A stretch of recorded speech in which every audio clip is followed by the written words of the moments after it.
Hi, greetings. I'm here with John Stryzik. I'm Andrew Migliori, and we're lurkers in the lobby. We're both the co-authors of the infamous book, The Lurker in the Lobby. John, do you have a copy there? I have a copy. I always have a copy. Of course. Well, I do too. Under my pillow. There you go.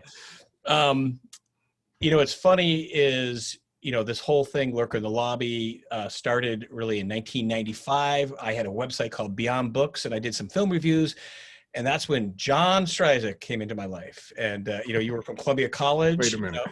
Why don't you talk about that little first event, and I can expound upon it.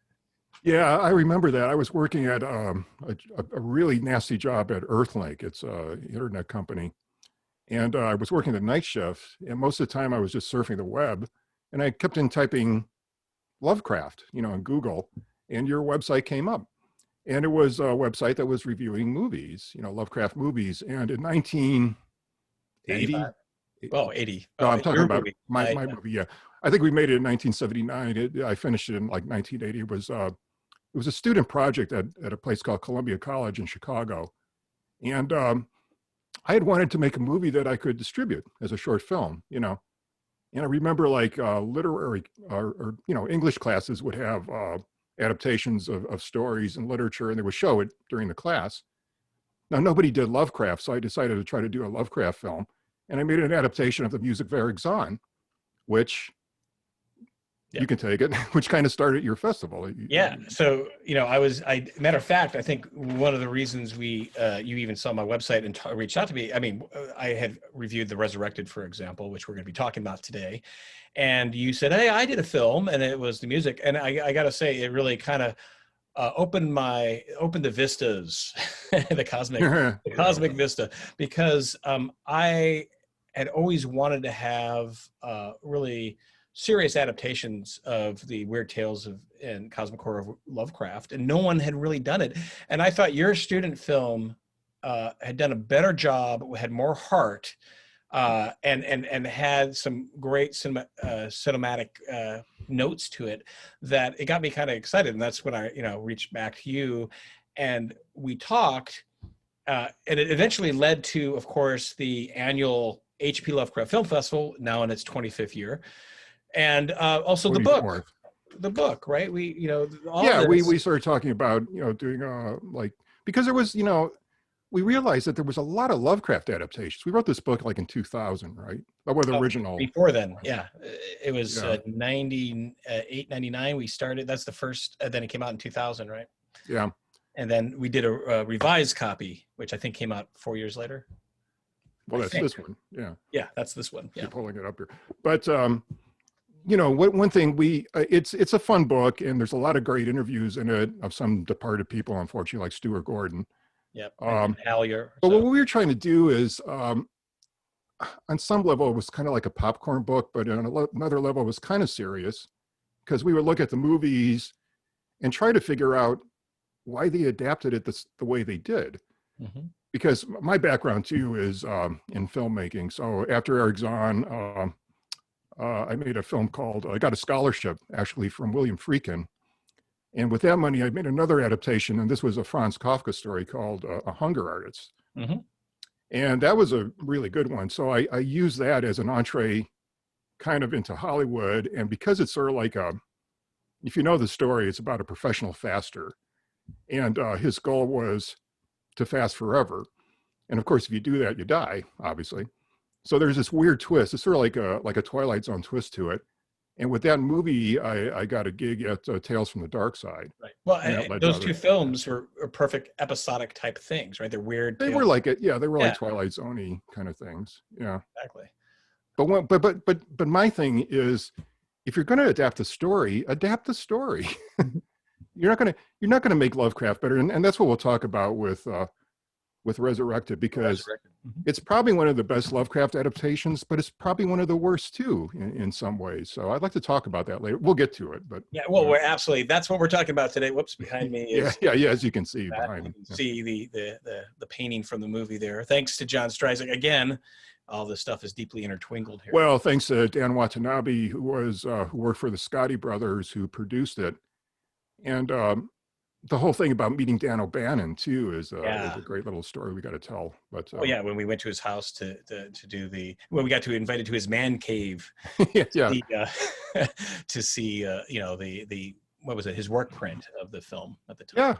yeah, Yeah. and you know how well, let's get to that. But you know, so with this episode, we're talking basically about the adaptations of Charles Dexter Ward, Mhm. and there's two of them. The first one, obviously, is the first kind of professional Lovecraft movie made called The Haunted Palace. And I would say, John, there's actually three.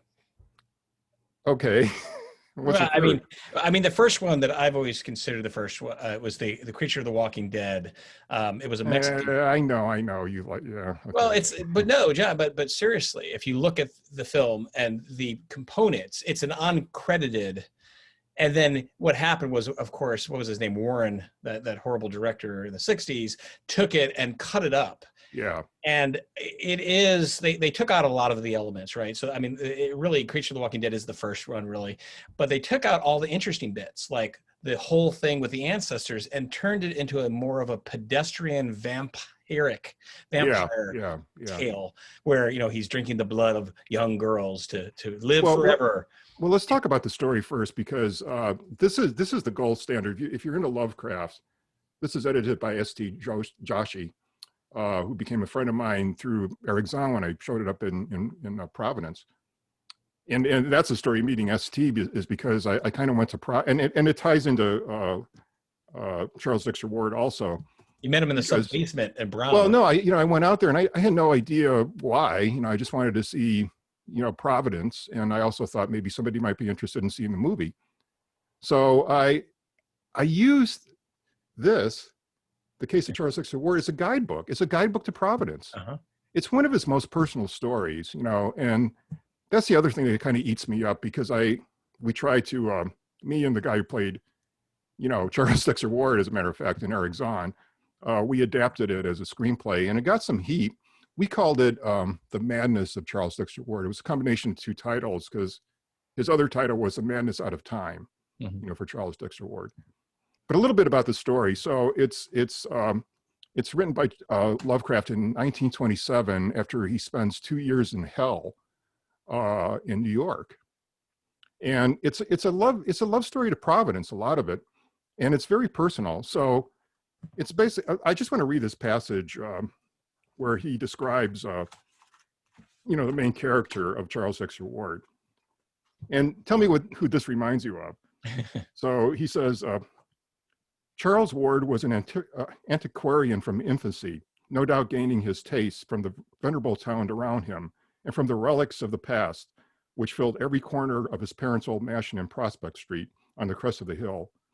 So anyway, I mean, that's Lovecraft in a line. It's Howard, and maybe a little bit about his father too, who went mad. Well, that's a reoccurring thing with Lovecraft, because a lot of it, now there's this big trend about talking about his racism and trying to distance his stories from that. But most of his stories are about, and especially like Charles Dexter Ward, it's about the past of your family coming back to literally haunt you and kill you and take, and wreak havoc on everything.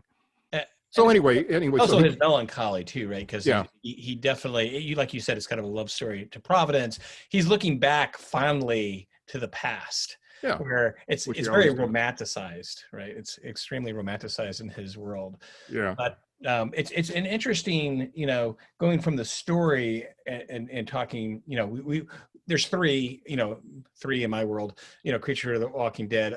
Then shortly after that is The Haunted Palace. And so, you want to say something about that?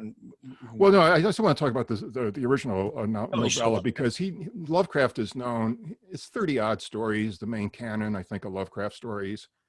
And they're very short, to a couple pages, to, like Call of Cthulhu. How long would that be? That's not really a novella, but it's one of the longer stories that he wrote. But he never wrote novels, really, except for The Dream Quest of Unknown Kadath and Charles Dexter Ward.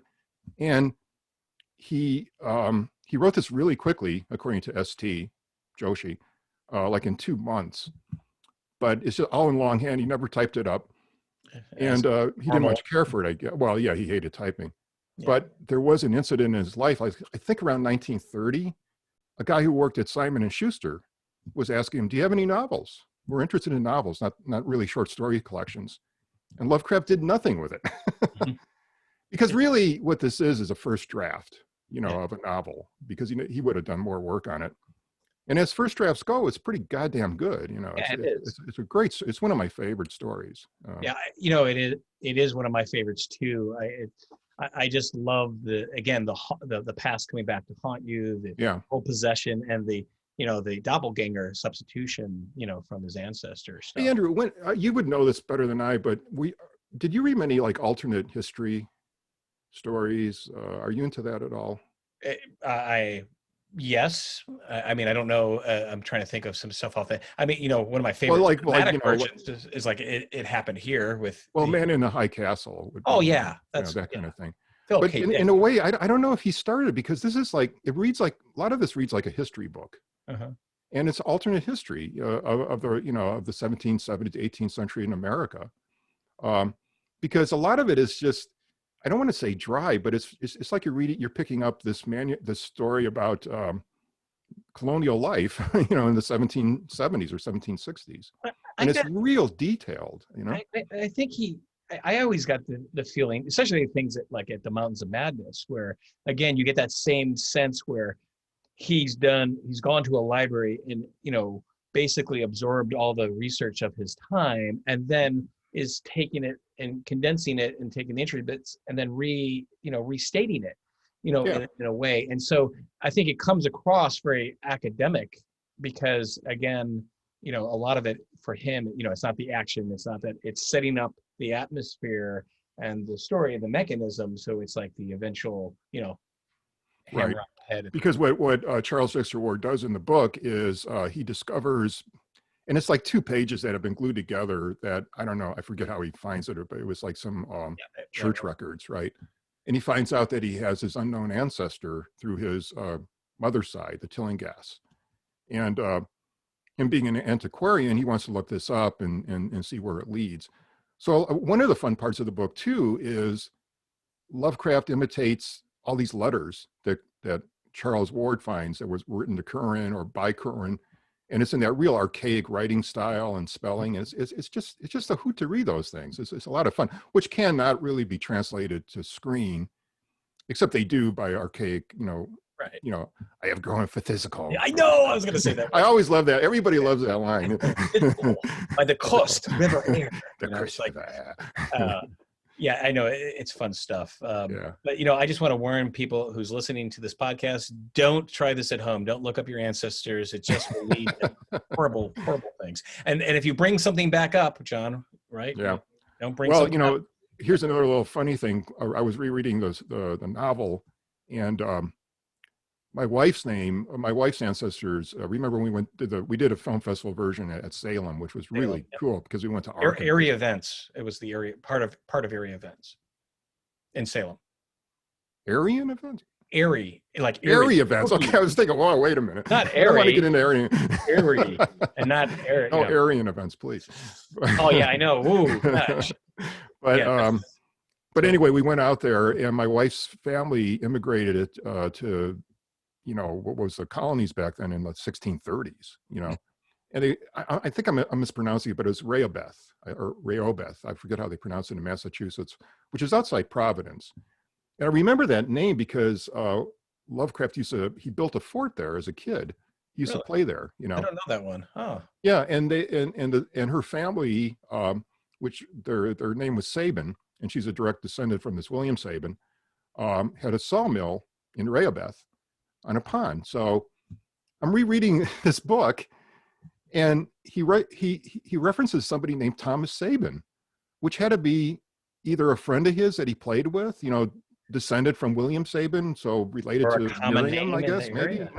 Yeah. So that was a weird little connection that I never knew even existed, which means nothing, but it was interesting. She brings home a picture or a portrait of someone who looks like her, and with a bunch of letters. Burn them, John. Just burn them. That's true. Well, that's the safe thing to do. But I want to get beyond time and e-spheres. Yes. What are e-spheres?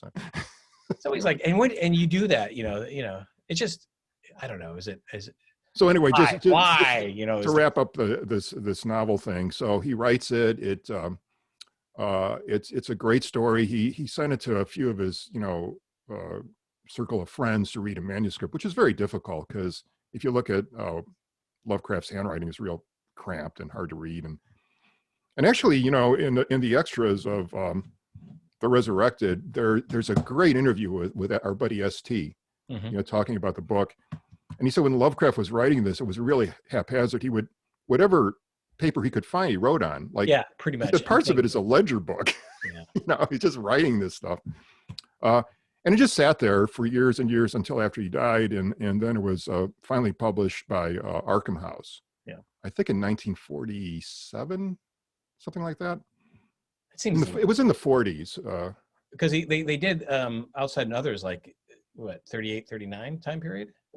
Okay, so we it's interesting just to talk about the story before we go on to the films again. Is also the mechanism, the narration of the story is really through a family doctor, right? Dr. Willett. Right, and in the framing of it, which I agreed with Dan O'Bannon's assessment, is it's really geared to be like a private investigator, but they're using the doctor. But Dan would say like it came across as a busybody person, being inserted. Man, I totally disagree with that. I mean, I know Dan said he thought Marinus Willett was the most boring character he ever read in literature. But what can be more boring than a private TV detective? What they put in the Resurrected. I mean, here's the problem that I find with it is, first of all, Lovecraft knew what he was doing, so why try to improve on him? I don't get that part. But the reason Willett works is that he has skin in the game. I mean, he loved this kid. Yeah, he delivered him. There was an emotional connection, and in the movie, there's no. I mean, even the woman who's playing his wife, Claire Ward, which doesn't exist in the novel. The detective says to her, well, how long have you known him? And she says, well, about 2 months. So she barely knows this guy, and she's not really connected to him because they immediately have an affair with each other, and so there's no emotional gist to it. I mean, I don't want, we like I said, we try to adapt it as a screenplay. And as a matter of fact, quick story, me and my co-writer, Robert Rothman, we were living in Chicago at the time. So, Arkham was in Wisconsin. And so it was an easy drive up there. We went to the Arkham thing to try to get, City. Yeah. And we tried to see if we needed, to get, permission or to option it. And the guy looked it up and we met with him. And, of course, Derelith was long dead by then. But he said, he admitted that they really didn't have any rights to it. Nobody had any rights to any story. And he showed me the contract, the Corman contract, and for Haunted Palace. And I think Corman paid him $2,000 back in 1960 or whatever it was, 63. It was made in 63, but he got an option on it, sort of. But anyway, I'm off the track with this. Yeah, it was off the track. No, we were just talking about the framing of the story. And it is with the family doctor, which I think is fine. I mean, the challenge, of course. Well, also, Andrew, the other thing to remember too, which that's what I was going to say about in our adaptation. Remember that Ward is young in these stories. He's 18. It starts when he's 18 years old when he discovers his ancestor, and then when he dies, it's like 19. He's like 26 years old. So there's a span of years there. But he's living at home, and he's kind of a mama's boy. He's kind of a nerd. So you also have his parents that you can use. And there is a woman in this story, it's called his mother, who's very concerned about what's happening to her son. And that's a huge emotional thing to link. Huh? They were horrible parents. Come on. But I'm just saying. They're hearing strange noises and lights coming out of, his bedroom, and yet they don't intercede. They have to go through the doctor because they're very wimpy parents. Well, no, but we play in our adaptation, we play that up. The mother was, fainting, and that's what kind of changes Charles, why he moves out, because he's worried about his mother's health. So there's a lot of, you look, when you create something, you're looking for emotional connections. And both these adaptations, especially this one, although there's fantastic, brilliant stuff in it, man, that detective and the wife, And I'm not faulting the actors. The actors are fine. Yeah, well, I But think, Dan O'Bannon, who's a great guy, he blew the pooch. He screwed the pooch with that one, I thought. and I disagree, John. I Okay. mean, so I mean, the thing is, I think anytime you're adapting a story to film, as you've got to make it work on multiple levels. Well, One of is course, yeah, yeah.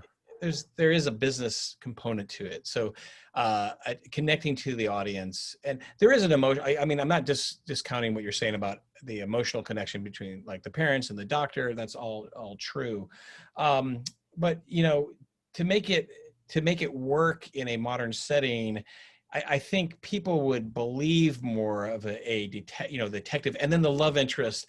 I mean, that was put in. I think it just But got Andrew, it didn't work. It went directly to video. It didn't because really help it.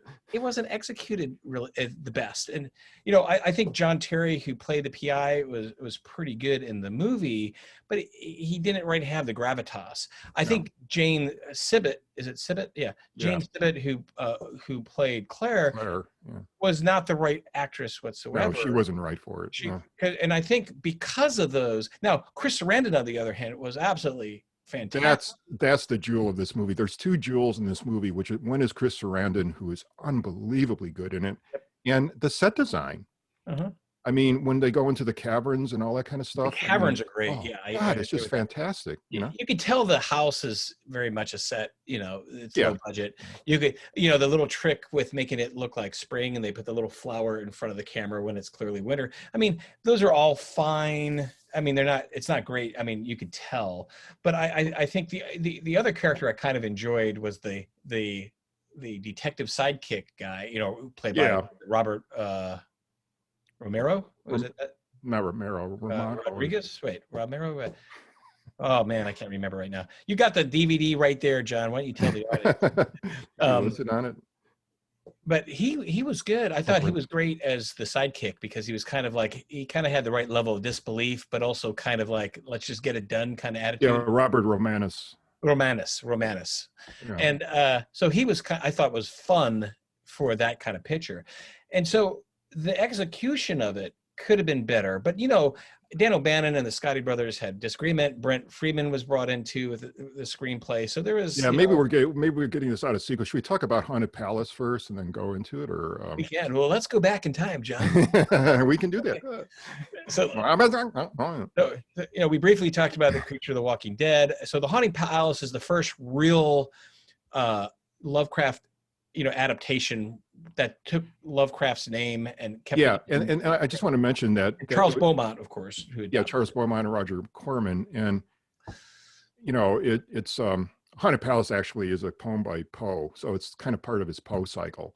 And it's not part of Corman's. Well, no. When we interviewed Roger, he said he was really disappointed about that because he's a huge Lovecraft fan, and it really is Charles Dexter Ward. The thing about it is, it was made in '63, and I was just getting into Lovecraft going back to in '68.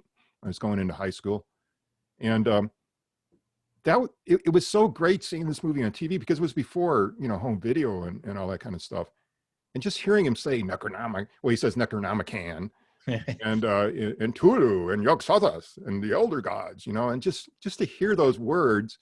And especially the prologue is pretty good, based in well, it's okay. It's okay. When it's based in Arkham in the 18th century, it's not fantastic, but it does more or less adapt that part of the book. Well, let me ask you a question. Here's the Creature of the Walking Dead and the Haunted Palace both totally excluded the whole cool thing about essential salts and bringing back dead, magicians and whatnot to torture them for information to figure out how to open up the spheres. Huge element, and that's not ever exposed until Dan O'Bannon's version. Dan O'Bannon does a little bit of it. They could have went further. I think Brent Friedman's script was originally called Shatterbrain. Went deeper into that, where he is because it's like hinted at the Resurrected, but in the book there's this great passage where he's talking about what was it called? It could be a huge natural tragedy if they knew what coffin was exhumed and it was in possession of Charles Ward. So I'm thinking, well, in our thing, we thought it was like maybe Benjamin Franklin. you know, because he had so much knowledge. So they're going to raise Franklin up, and then there's another episode where he goes, and in the mist, my God, that beard, those eyes. Who is that? Abraham Lincoln? I mean, who knows who they were raising up, you know? Well, hopefully they had arcane knowledge. Otherwise, I don't think, you know, unless you're looking at, you know, some of the alternative histories where Abraham Lincoln is, you know, The vampires. yeah, exactly. But But yeah, no, that's a big part of the book, and it it's is. sad that they. I mean, we forget the sequence. Let's remember we interviewed Dan O'Bannon, and that was a great story. You know, I think I probably got his number through Dan Watanabe, you know, who worked on the Resurrected. Yeah, I don't remember And how we got well, hold- at first, remember because I was rereading our book, and it was I think we interviewed him over the phone, and then we said, then we went to Santa Monica. well, he said you know, because even in the interview in the book, we said he was talking about, you know, how he has a cut of it that he really liked, and we said, you know, would it be possible to see it? And he goes kind of like, huh, only if you come over to my house, And which said, we "Okay." did. Yeah, exactly. But that's what I mean. Remember when we went there? Yeah. It's in Santa Monica, and me and you, two goofballs, go to his front door, knock on the door, and his wife answers. Yeah, Diane. We said, you know, we're here to see Dan. Did you mention it? And she said, no, come on in. Who knows what we could have been? I have a little bit more of a story there, but that you know, Diane, lovely woman, but I think she was eating Cheetos, not expecting us, and then she reached out to shake, and I'm like, what do I do? Do I shake her hand? Oh, yeah, boy, you remember that really well. Yeah, that particular thing, but it was great, you know. And then we But got Dan was such a nice, and everybody says that about him. He's an incredible guy. oh, he's like a fan. You know, he really loves the weird tale and cosmic horror stuff. So you could tell. But you know, we went through beautiful house in Santa Monica to go into this one room that was right before the kitchen, set off to the side. Like, you know, it was a man cave. It was his den. Yeah. And remember, he had like his collection of arcane volumes of forgotten lore. And it says, they spell books don't do anything, you know. Yeah. And he had all his alien paraphernalia too, which was fun. But that couch he had, that's what I remember the most, John, because the couch, I think he even said, it was still probably from his USC days when he did Dark Star with John Carpenter. Carpenter, cigarette burns, and it was nasty. It was like something you'd find on you know, a sidewalk. And he was not pretentious. he was not pretentious at all. But And that was he didn't like to wear many clothes, but that was a different story. So yeah. I remember stories about him from my buddy Stuart Gord. I should mention I worked a lot with Stuart, meeting him through this book. So, yeah. And I wrote if you guys are a fan of Stewart's, his last feature is called Stuck, and I wrote the screenplay for it. And after that, that was his last feature. That's 2007. But we wrote another screenplay. We wrote a 3-part miniseries. We were working on a play, and these things got optioned but never got made, and it was just sad, you know. And classic Hollywood story, isn't it? But anyway, I remember Stewart talking about Dan, and one thing about, I don't think it was this house, it was another house they were talking about, but O'Bannon loved Christmas.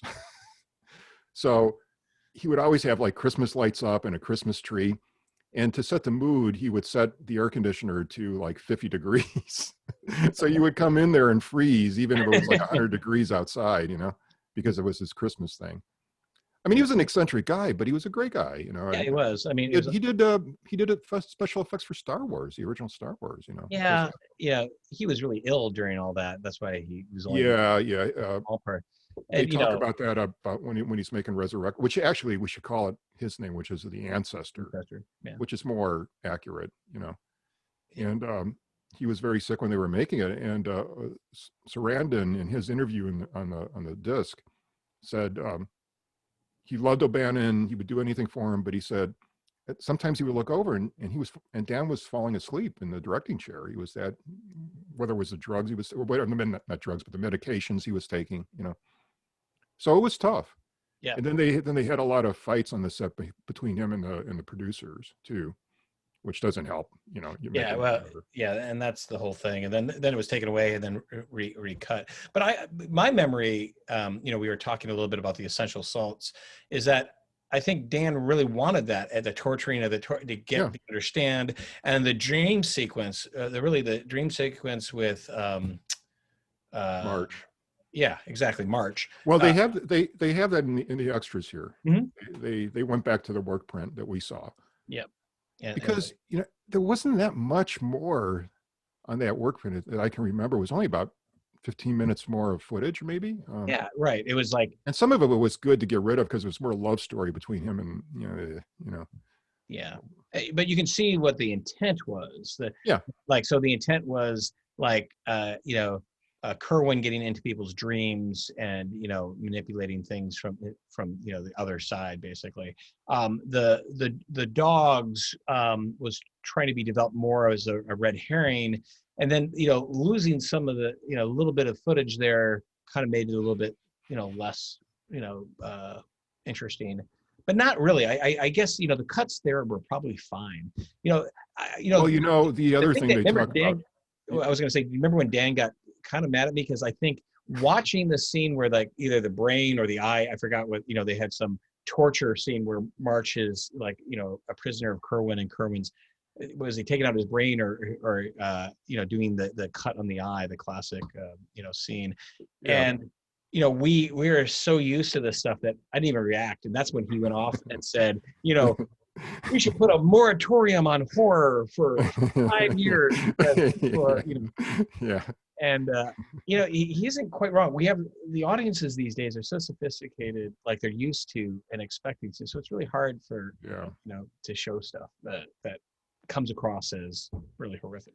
Well, but that's what makes this film a little unique is that we've gotten into the age of jump scares and jump scares and jump scares, and stuff you can do digitally. And the one nice thing about the Resurrected, it's a slow burn, it's a slow build to it. And they were talking about that again on these extras where they were saying Dan wanted that. He didn't, he knew the ending is going to be so horrific, you didn't want to step on that. And that's what all these set pieces do before that. It makes you numb. That's the word I was looking for when you talk about audiences have become numb a lot. Yeah, I totally agree. I think so. Yeah. And the difference between, again, what I would call horror versus terror, I think a lot of horror films are really terror films. Yeah.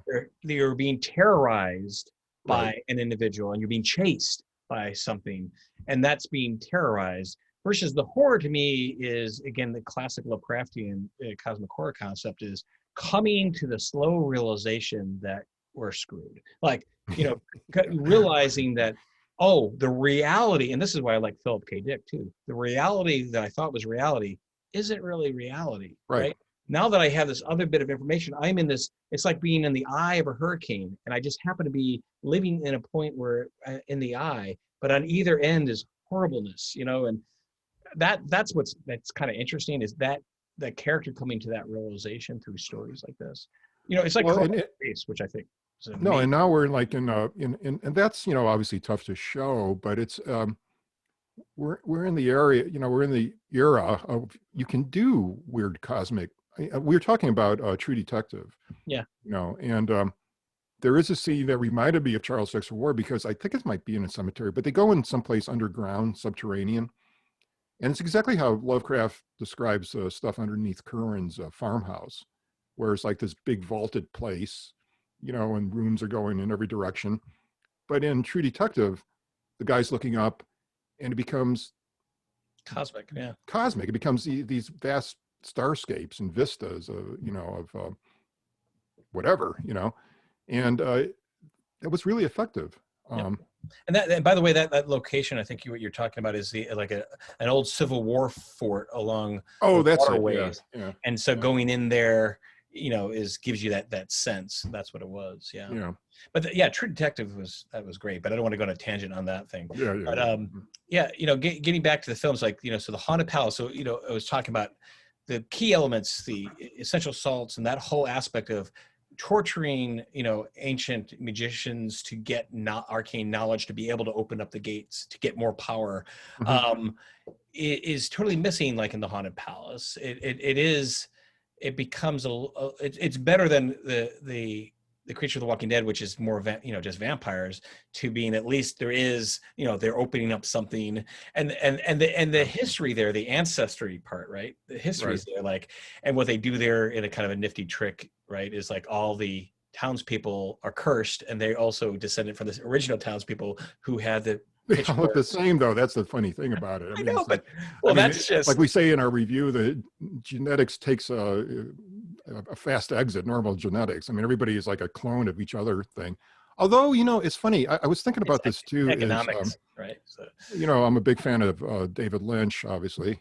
I don't know whether that be obviously, but I am. But and like in the latest Twin Peaks, the return of the season 3, whatever you want to call it. A lot of it has to do with being a doppelganger. mm-hmm. And this is in Haunted Palace. I mean, it's because he doesn't go through the ritual of raising, Joseph Curran from the essential salts. He's kind of a doppelganger of him, or he looks at the portrait and somehow the portrait contains his essence or something, and it makes him into Curran. But one thing Beaumont did with Haunted Palace, which Dan doesn't do in Resurrected, and it's a cool part of the story, is when Curran is resurrected by Charles Ward in 1927, the guys he was working with are still alive. They didn't die. And that's what Lon Chaney Jr. is. He's one of the guys. He's Simon Orne.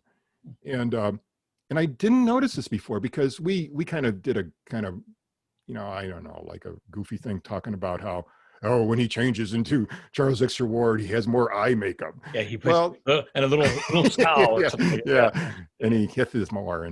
But that isn't true. If you go back and look at this, and this is a beautiful transfer, this Midnight Madness thing. It's not true. They make them look like corpses.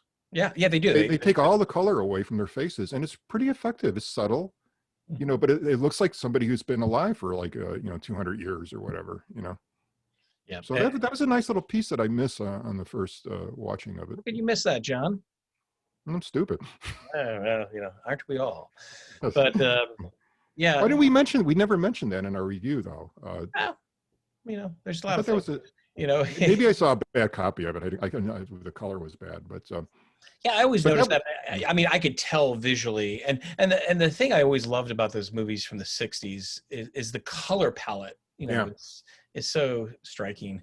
I always had little mechanical problems. The biggest thing that and Roger Corman's such a sweetheart. Hopefully we'll be talking to him, in a week or so.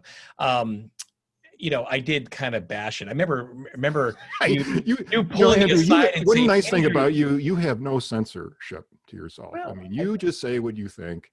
And when you talked about how bad the monster was, well, I try to Corman kind of, I was kind of disappointed with it. I try to be. You said honest. something. Did you mean it to be that bad? You didn't maybe say it like that. I didn't say it that way. No. I talked about a different thing, which was the formula of walking around in a big house to fill. Well, that's AIP. Yeah. So it is kind of funny, just filling the time. But no, Roger is great. But the creature was static, and it was then bad. Yeah, bad. But it did give you the sense of a cosmic otherness, because, and again, it's the first when the guy who's playing Dr. Willett, mm-hmm.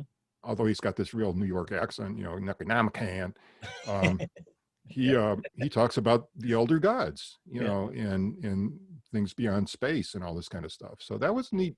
Yeah. Now Charles Dexter Ward is not a real cosmic Lovecraftian horror novel. It's more gothic, right. to begin with. So I think I saw it in '72 in Chicago. Or like a secondhand, Haunted Palace, like a secondhand, like a rerun theater type of thing. Oh wow! Yeah, I remember, and when anyway, I was a big Vincent Price fan. My son's named after Vincent Price. I met Victoria Price came to the film festival, so that was a treat. Oh wow! Yeah, it's kind of. I don't want to go on a tangent on that part, but that's the whole. Well, we will. Any more names you can drop? We got plenty of time. We'll talk about that later. But so getting back to the films, let's so we got Haunted Palace.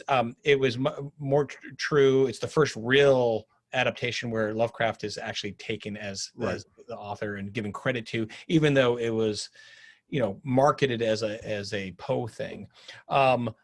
and then you get like nothing really into Dan O'Bannon, right? Well, no, I mean, like, nothing in terms of like the case of Charles Dexter Ward. yeah, just talking about Ward, of course. Yeah. Yeah. And then what's really fun about that is, again, it really brings back the structure of the story, the whole thing with the painting and the letters, the going back in time and having that flashback with the floods and finding the flashback is fantastic. I Yeah, mean, it's really good, and also just the discovery of the painting, which is a big deal in the book. Which obviously Corman and Beaumont, they just throw out. They didn't want to do any of that. They just walk in and there's the painting, And, but they find the old house. It's modeled after that house in Salem that we saw. Yeah. And they, he peels the wallpaper and he brings it back and they restore it, and then it's in the house and they zoom back. So now it's in your house. Yeah, the use of the painting is pretty effective and awesome, I thought. And it is a great painting, I gotta say. It really is. And because if they can't see it on this video, but it's all cracked. Yeah, they aged it. So it looks effective. It looks really good. And I've watched that Blu-ray too, to zooming in and looking at the picture again. Thank you, John. Well, thanks Dan who got it. Yeah. But so it's pretty. We don't. By the way, everybody, we don't know the artist's name. Which if anybody knows who painted this. Yeah, I'd like to give him credit. It's not signed anywhere, No. Even on the Resurrected Blu-ray, they're talking about, and then Dan got some painter to paint a painting in Canada, some Canadian painter, but we never asked him either. We didn't ever ask Dan. I'm pretty sure. It's really amazing that he didn't have this painting. I mean, he just left it. Yeah. But I think because of it was just rotting away in the room. Brothers and him having the confrontation that it was taken off the film. So, okay. Yeah, I guess. Yeah. That was a problem. Well, the other thing about Resurrected too, is the caverns and the crypts, and it's who's this guy again? God, I can't remember anybody's names. Brent Thomas is a production designer, and he gives a nice interview on the Blu-ray, and he said, like O'Bannon just let him go to work, and again, these were all young people. It wasn't a big budget film, and the sets he created, and he said it's all styrofoam. All styrofoam sets, and they are Lovecraftian. I mean, and I think the Scotty brothers, or the producers, got in a tiff with O'Bannon because he wouldn't light these things, which makes it more effective. And even from the set designers things, he's going like, God, we put in all these details, and of course you can't see any of them, because it's just a flashlight or a match or a oil lamp. But it's real effective. I mean, it's great, and it's gutsy to play stuff in black. I mean, like too much. Then you want to see enough, but hide enough. And it's a tricky balance. But the great thing about that scene, that whole thing about that exit near the river, and all the cells or holes in the floor where it had the experiments that failed, and then crawling out. That was fantastic. More of that would have been great too. But see, the original novel too. Just to point out, it's in the movie adaptation is 3 people. It's the detective and his assistant. And of course, got to have the woman in there because she's got to fall down. And that's a big thing. But in the book, it's just Willett alone, which I think it's more effective again because he loses the light. He's in this darkness. He's surrounded by these creatures. He's got to find his way out. And there's just a glint of light in a room that he left a candle burning. And he's got to find his way through this stuff. And it's for Lovecraft, it's a great kind of weird action scene, which he doesn't write much. Yeah. It's really effective. I mean, And then finding all the implements of torture and the chair. But overall, I would say Dan O'Bannon's adaptation, Brent Freeman and all them, it's fun. I guess it's enjoyable. It's not perfect. Most of these films aren't, right? But it's solid. I feel like it does. Well, I would say the latter half or the middle section is really good.